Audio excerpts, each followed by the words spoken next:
So you are Vitaris of Ruse. Where on earth did you come from? No, I don't like a trick. But when we are about to be fooled, the situation unties our hands. Where are we? Well, the muscles are flexing, meaning we are already inside it. Looks like one of the ventricles. What an absurd place. It's just a piece of taxidermy. This means everything isn't for real yet. Looks like it hasn't started. Does it matter at all what he's made of? It's already absolutely clear to me. Something is disturbed in it. We'll have to make Sectio transversalis to him. Let's scarify the wall. Otherwise we won't be able to get out of here. What else can be done? I know what to do. The one will be tricked, who is acting straightforward or thinking logically. Only by miracle it is possible to escape from here and not to ruin anything. But I can make a miracle happen. Untie my hands. Be quiet, will you? You are a thief and a liar. How can anyone believe you when you deceive yourself? And my principle is the genuine truth. No matter what happens, I will get to the truth and act by rights. Untie my hands. Medicum morbo adhibe. Don't command around, you medic. You'll act by the rights, but your truth will blind you, and you'll just finish him off. A surgeon's sensitive hands are needed here, and you step aside. Your sensitive hands kill more often than present life. You will inevitably cause harm, and this smartass won't consider the losses at all. You both lack mercy. Looks like we won't get along. Yet there is only one genuine truth. Will is able to make any decision the right one. So it is. Only your heart can show you which decision will be right. Mind the deceased, not yourself. He's suffering. I don't see it yet, but I can feel it clearly. This is not even a trap. This is a grave. So you are Vitaris of Ruse. Where on earth did you come from? No, I don't like a trick. But when we are about to be fooled, the situation unties our hands. Where are we? Well, the muscles are flexing, meaning we are already inside it. Looks like one of the ventricles. What an absurd place. It's just a piece of taxidermy. This means everything isn't for real yet. Looks like it hasn't started. Does it matter at all what he's made of? It's already absolutely clear to me. Something is disturbed in it. We'll have to make Sectio transversalis to him. Let's scarify the wall. Otherwise we won't be able to get out of here. What else can be done? I know what to do. The one will be tricked, who is acting straightforward or thinking logically. Only by miracle it is possible to escape from here and not to ruin anything. But I can make a miracle happen. Untie my hands. Be quiet, will you? You are a thief and a liar. How can anyone believe you when you deceive yourself? And my principle is the genuine truth. No matter what happens, I will get to the truth and act by rights. Untie my hands. Medicum morbo adhibe. Don't command around, you medic. You'll act by the rights, but your truth will blind you, and you'll just finish him off. A surgeon's sensitive hands are needed here, and you step aside. Your sensitive hands kill more often than present life. You will inevitably cause harm, and this smartass won't consider the losses at all. You both lack mercy. Looks like we won't get along. Yet there is only one genuine truth. Will is able to make any decision the right one. So it is. Only your heart can show you which decision will be right. Mind the deceased, not yourself. He's suffering. I don't see it yet, but I can feel it clearly. This is not even a trap. This is a grave. Sub ipsum funus sumus. I don't carry much warm feelings for him. That I can see. You are full of hatred. Stuffed or not, it still breathes. I can hear it. It's possible to cure rather than kill. How is it possible for you not to kill? You'll kill for sure. Remember my words. That's just how it will turn out. But when it comes to me, I might not kill. No, we won't come to a compromise. I suggest our splitting up. The faster the better. So do we split up or not? Let's get going. Time's running out.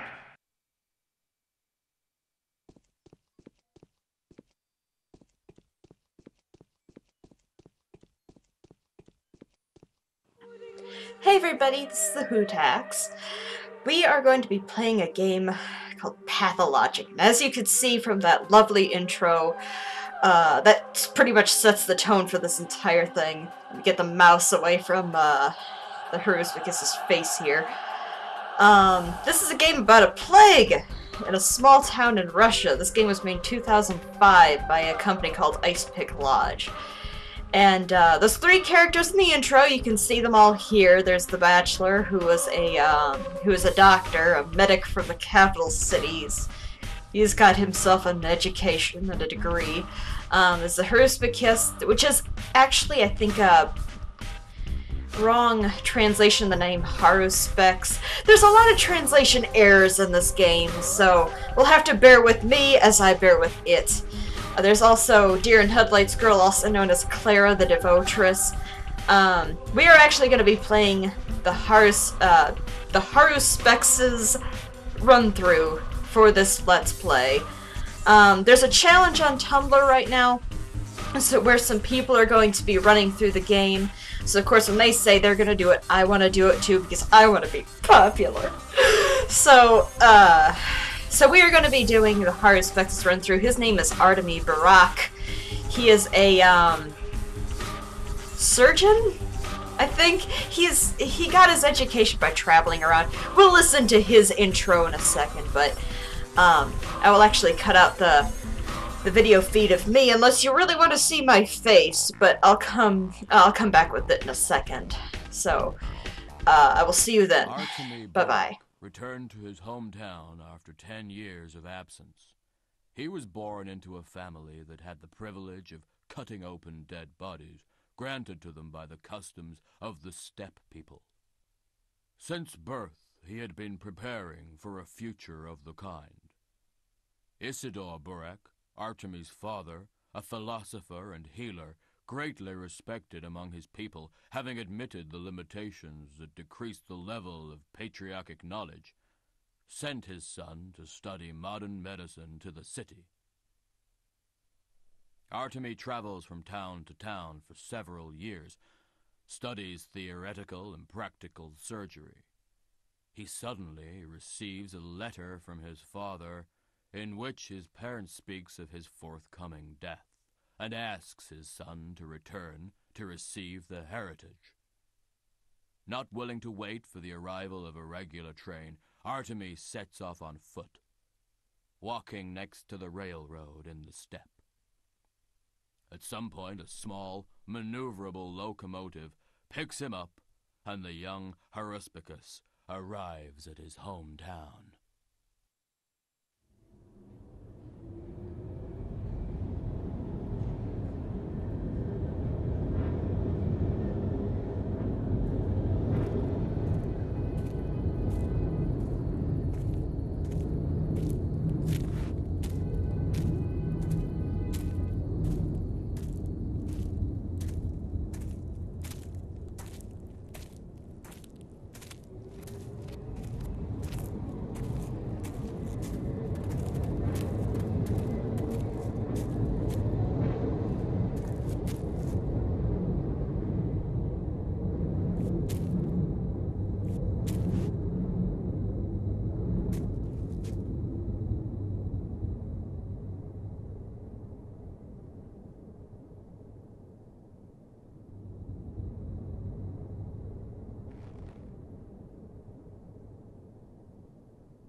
That sounded squishy. Alright, well, there is your intro. We got a glimpse of our hero, and savor it because we don't actually get that many glimpses of him throughout the game because we are actually looking from his view. Let me get rid of those numbers there at the bottom. Okay, so, as you can see from the intro, we got into town, and promptly a bunch of people, or a bunch of guys, just kind of diverged in on us and tried to beat the crap out of us. I don't think it was a fair fight, to be honest. I think the other side needed about 15 more people for that to be fair. Alright, so we have our mission here. This is going to be our mission for the entire game. And from now on, I am the eldest in the Barak family, the head of one of the Menku clans, the ones who know the lines. I am the heir to my father Isidore, the Hierophant, the one who the Order held above all other Menku for the past several decades. It is vitally important to me that I receive my inheritance from my father. It will give succor to my mind and body. It will give meaning to my worthless and empty life. Oh. For I am from a family that knows the lines, that opens bodies, that connects the ground with the underground. The duty of those who know is to survive. The duty of those who know is to serve the children of Bado in the interpretation of parallels and the making of wise decisions. My existence on this earth is justified only by the completion of this duty. Who will I be if I break the continuity of my family, if I don't bind my destiny with my father's? Let's find out, shall we? Day 1, during which the Haruspex is to become a wanted criminal instead of being a lawful heir. Doesn't that sound lovely? So we got a letter from our father here. It does to come soon. I'd like to... Oh, so this is the letter that it was talking about in the beginning from our father to us. This is all going to be like introduction, really. I'm going to talk to those bird beakhead things over there, and then I'll like bring it into this video. So if you want to skip to me doing like the gameplay, you could skip over this video to the next one. My death is soon to come. I'd like to speak with you about your future and what little I have left. It's a shame we spent so little time together. Yeah, I think Artemis was kicked out from this town at like age 16 so that he could go around to separate villages. I'll let you read through that. Separate villages and study to become a surgeon. Let me show you what we could do with it.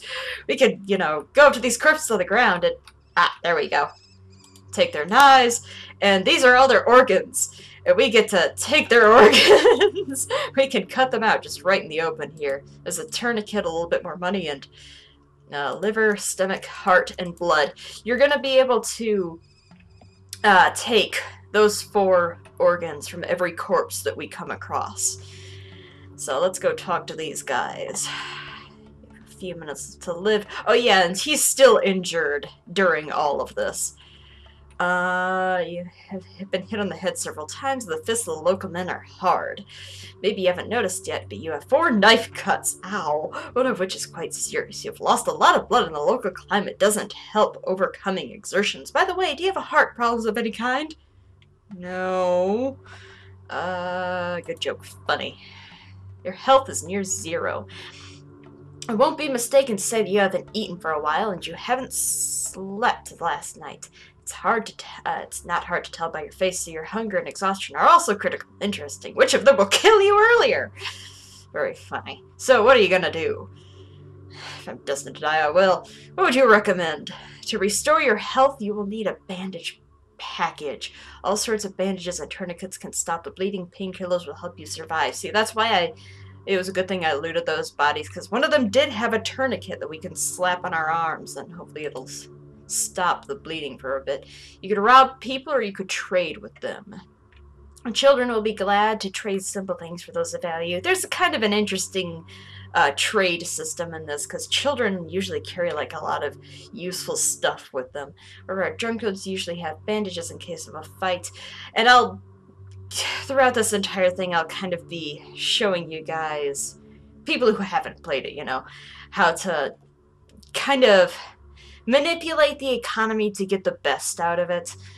Is that enough to survive to the evening? Sure. You're very hungry. It's far as I'm concerned, right? Very. You don't have to rob people to get rid of hunger. There are foodstuffs at shops. However, taking into account your reputation, that advice is worthless at the moment, because really, we just killed 4 townspeople. We're not sure why they wanted to gang up on us, but this is a small town, word travels quickly, so our reputation is pretty much kaput right now. Nevertheless, they almost emptied the warehouse last night when meat was being put there. How do I find it? It is not locked nor guarded, stands out from the others. There they are. The warehouse is 2 steps away. By the way, there are people there that have problems with the law, just like you. You're a good guest for them. Can you manage it over the warehouses? To be honest, I'm dreadfully tired. And sleep in the houses of honorable citizens whose trust you will gain. Remember that at the moment you are out of the law. The only man that believes you right now is Vlad Olgimsky. I'll show you where he lives. You can sleep at his place. Don't forget to apply some bandages if you don't want to die in your sleep. I am out of the law. Be careful. Hide from the citizens. They are frightened and will attack you easily at the moment. Don't trust anyone. Speak to my honored brother. He has also something to say to you just on the topic. Okay. So that is Vlad Olminsky's house that has been drawn on our map. This is the entire gameplay map. Use it religiously if you play. So, this is the Clot, Olginsky's house. Big Vlad lives here, the person who my father mentioned in his letter. Well, he lived here 10 years ago at least. Hopefully he's still there. He is. The other bird. Come to your hometown, Hierophant. It's been a long time since you've been here. You probably won't attack the harsh stench of Twire in the air. Remember, yes, you know why they attacked you. No! You've been mistaken for another. They are looking for a killer. One influential man was killed here last night. The people loved him. Not every child loves his father as the people loved the deceased. Don't judge them too strictly for this zeal. So, someone was killed here last night and they're blaming me. Perhaps you want me to feel sorry for them. They are naive, and towns like these, reputation is everything. They will meet you, looking at it and say farewell. Looking at it. Nobody will investigate the truth. Some worthless rumor or slander is enough for them to see you as an enemy. Your reputation equals 0. You will have to face the opposite consequences. What do I do? You must restore your reputation. Do that now, and at any other time it might fall. The people are stupid and weak. Very high opinion of the people here. They will worship someone today who they beat and laughed at yesterday. What if tomorrow? Enough said. Anyway, any wrongdoing can be expiated, and they will love you just as zealously as they hated you before. How do I restore my reputation? Do good deeds. The town is small, and glory spreads instantly, distorting 100-fold on its way. If you take into account that here it is mostly spread by children, then your reputation will be restored. Don't waste it without need in the future. It is a fragile commodity. How does it fall? Firstly, it falls because of the quantity of living beings killed by your hands. Oh, yay. It also depends on how you influence people whose fate is closely connected with yours. You will meet such people here. Special people. Sometimes they call them adherents. Or adherents. I guess I say adherents. A stupid custom, but you will need them. I love the executors. What are these people? There are about 30 of them. All of these are NPCs we'll be meeting throughout the game. All of them hate each other. Nice. All of them lie. All of them deserve to live. Nevertheless, some of them are incompatible. So for one of them to live, the other has to die. Draw conclusions. How will I recognize these people? That isn't hard. All of them are vivid characters, quite famous around here. Mostly they're going to have little faces down the corners. That's how you'll know who's important. But not all of them are aristocrats. There are beggars, marginals, even tiny children. Adherents of something closer to perfection than the rest of the crowd of simpletons. I don't like you. I don't like arrogant characters. There's probably more he could have said to me, but yeah. Okay, so that is the tutorial stuff. This is the player screen, by the way. So as you can see, our reputation is very, very low right now. Our health is low because we got cut up. Immunity, that's going to come in when the plague starts making an appearance. You usually just want to keep this immunity up because it's going to slow the amount of infection that you have down here. exhaustion, that's how tired the character is and how hungry they are. So our stats aren't looking good right now. And it's also 6:51 in the morning. We don't have our list of adherents yet. This is the people he was talking about. Okay, so I'm gonna close this introduction video now. Hope to see you in the next one where we'll finally get into the meat of this game. So, I will see you then. Bye-bye.